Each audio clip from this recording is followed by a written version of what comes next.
नमस्कार, नीलम फॅशन क्रिएशनमध्ये तुम्हा सर्वांचं खूप खूप स्वागत आहे। आजच्या व्हिडिओमध्ये मी तुम्हाला 36 साईज कटोरी ब्लाउजचं ड्राफ्टिंग जे आहे ते दाखवणार आहे। तर सर्वात पहिल्यांदा आपल्याला घ्यायची आहे ब्लाउजची उंची। ब्लाउजची उंची घेणार आहे मी 14 + 1 15 इंच।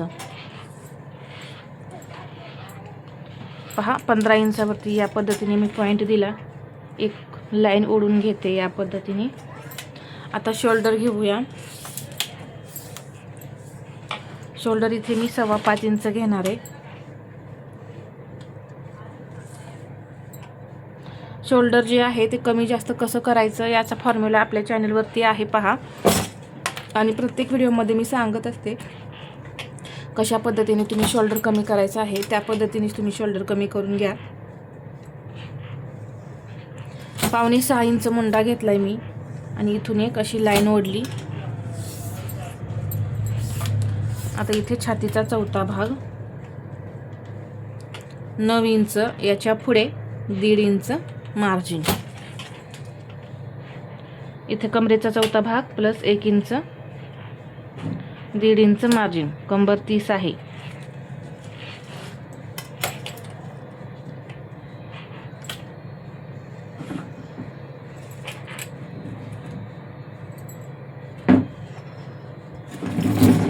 दहा इंचाचा गळा आहे पहा, इथे 10 इंचाचा मी गळा ड्रॉ करणार आहे, तर त्यानुसारच आपल्याला इथे मुंड्याचा आकार जो आहे तो द्यायचा आहे।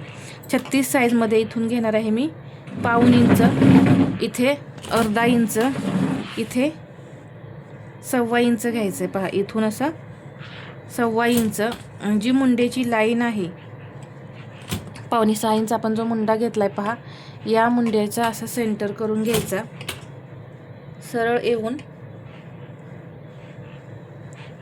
पहा या पद्धतीने एकदम परफेक्ट असे मुंड्याला आकार द्यायचे।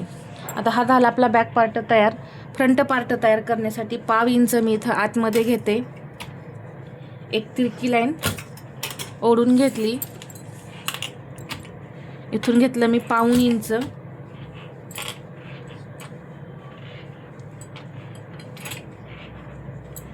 आणि या पद्धतीने मी मुंड्याला आकार देऊन घेतले। इथं घेणार आहे गळा रुंदी मी 2.25 इंच, 6 इंच गळा आहे, 6.5 वरती पॉइंट दिला।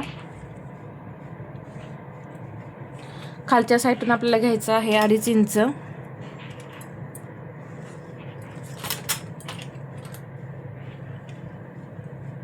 आणि गळ्याला गोल आकार देऊन घ्यायचा।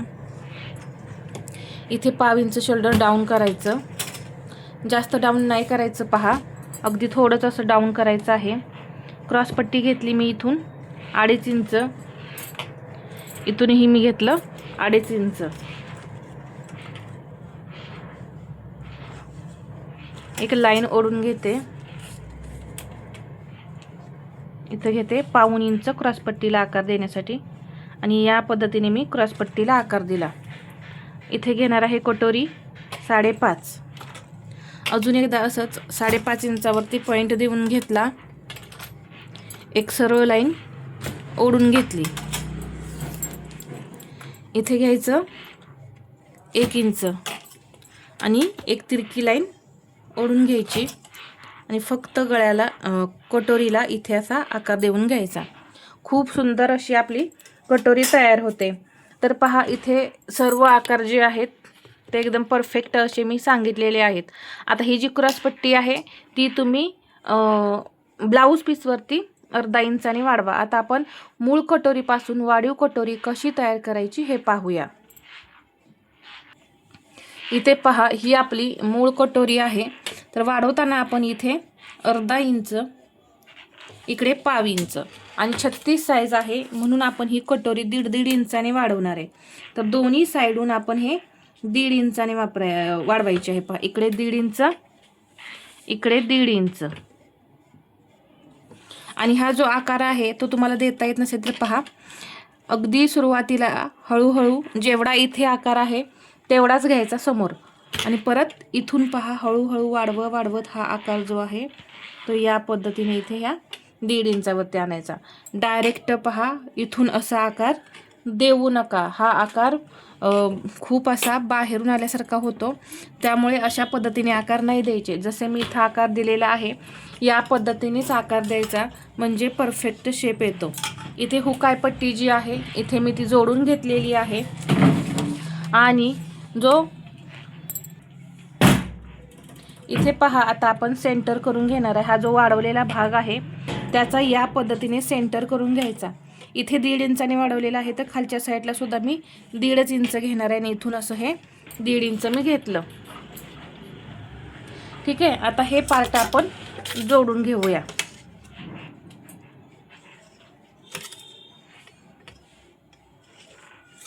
जोडल्यानंतर आता आपल्याला इथे टक्स तयार करायचा. तर तो कसा तयार करायचा, इथं मी 2 पद्धती तुम्हाला सांगते, म्हणजे तुम्ही कोणतीही त्यातली एक पद्धत वापरू शकता टक्स घेण्यासाठी. पहिली पद्धत काय असणार आहे, ही तर आपण जे 1.5 इंचाने वाढवली आहे कटोरी, त्यामध्ये तुम्ही 1/2 इंच प्लस करायचं. म्हणजे पहा, इथे हे 1.5 इंच आहे, यामध्ये तुम्ही 2 पॉईंट वाढवा, म्हणजे किती झालं, 1.25 इंच. तर इथं असा मी हा 1.25 इंच घेणार आहे आणि इकडून सुद्धा असाच 1.25 इंच टक्स घेणार आहे. ठीक आहे. दुसरी पद्धत सुद्धा हीच असणार आहे, वेगळी असणार आहे, परंतु टक्स आपला तिथंच येणार आहे. टक्सची उंची इथं मी 3 घेते. 36 साईज आहे म्हणून मी 3 इंच घेतलेला आहे. आणि या पद्धतीने इथे पहा हा टक्स तयार झाला. दुसरी पद्धत म्हणजे काय आहे, आता ही जी कटोरी आहे आपली त्याचा दुमडून सेंटर करायचा. सेंटर केल्यानंतर काय करायचं, इकडे 1/2 इंच मार्जिन आणि इकडे 1/2 इंच मार्जिन सोडून, आपली कटोरी किती आहे 5.5 इंच, तर त्याचा असा सेंटर करायचा. ठीक आहे. याचा सेंटर केल्यानंतर किती येते, 2.25 इंच. तर इथून पहा बरोबर हा टक्स आपला इथे 2.25 इंचावरती आला. इकडून आलं 2.25 इंच, इकडून ही त्याच पद्धतीने 2.25 इंच घ्यायचं. पहा या पद्धतीने बरोबर 2.25 इंच आलेलं आहे. तर दोन्हीकडून आपलं हे 2.25 इंच भरले. जर तुम्हाला असा टक्स द्यायचा नसेल, 1.5 इंचामध्ये 1/2 इंच प्लस करून 2.25 इंच टक्स घ्यायचा नसेल, तर तुम्ही सरळ सरळ कटोरी दुमडा आणि दुमडल्यानंतर इकडे 1/2 इंच मार्जिन सोडून जी कटोरी आहे 5.5 इंच त्याचा सेंटर करून तुम्ही इथे टाकायचा.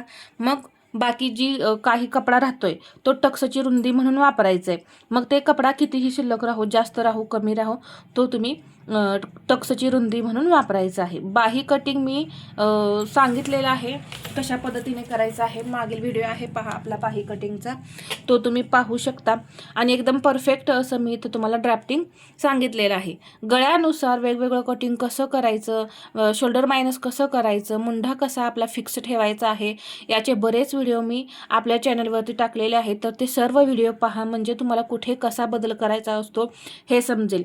फक्त एका व्हिडिओमध्ये सर्व समजणार नाही, कारण पहा आपला शोल्डरचा चार्ट वेगळा असतो, मायनस करायचा चार्ट वेगळा असतो, मुंडा लाईन घेण्यासाठी तो कशा पद्धतीने घ्यायची, परत ती कशा पद्धतीने कमी जास्त करायची, हे सर्व ब्लाऊजमध्ये आपल्याला जे सूत्र असतात ते वापरावी लागतात. तरच पहा ब्लाऊज जो आहे तो परफेक्ट जमतो. वेगवेगळा मुंढा असतो पहा, जरी साईज एक असली तरी मुंढा वेगवेगळा असतो, शोल्डर वेगवेगळं असतं. त्यासाठी आपल्याला बरेच बदल करावे लागतात, तर त्यातून शिकावं लागतं. तर व्हिडिओ तुम्ही कुठेही स्किप करत जाऊ नका, शेवटपर्यंत पहा जा, म्हणजे कुठे काय बदल करावे लागतात ते मी अगदी शेवटपर्यंत तुम्हाला सांगत असते. तर हा आजचा व्हिडिओ तुम्हाला कसा वाटला हे मला कमेंटमध्ये सांगा. आणि व्हिडिओ आवडला असेल तर लाईक करा, शेअर करा आणि असेच नवनवीन व्हिडिओ पाहण्यासाठी आपल्या चॅनलला सबस्क्राईब करायला विसरू नका. धन्यवाद.